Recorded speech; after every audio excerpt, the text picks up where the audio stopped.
বাংলাদেশে এতগুলো রাজনৈতিক দল থাকার পরেও কেন আমি একটি নতুন রাজনৈতিক দল গঠন করেছি।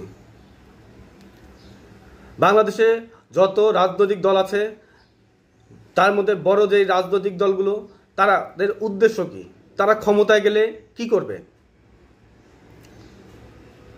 প্রত্যেক রাজনৈতিক দল ক্ষমতায় গিয়ে কি করবে তা দেশের প্রত্যেক জনগণ জানে, এবং বিগত সময়ে তারা ক্ষমতায় থেকে গিয়ে কি করেছে তাও দেশের জনগণ দেখেছে।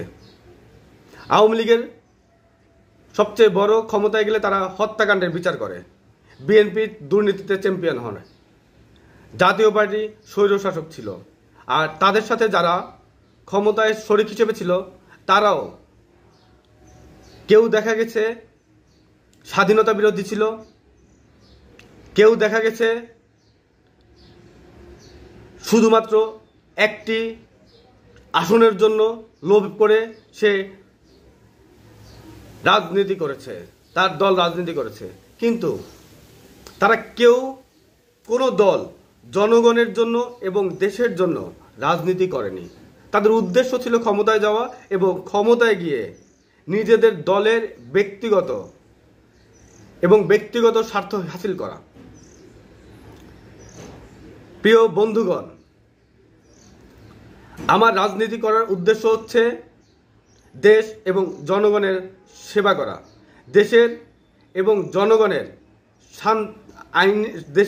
জনগণের নিরাপত্তা নিশ্চিত করা, বাংলাদেশকে একটি সুখী দেশ হিসেবে প্রতিষ্ঠিত করা, দেশের জনগণের শান্তিতে থাকা নিশ্চিত করা।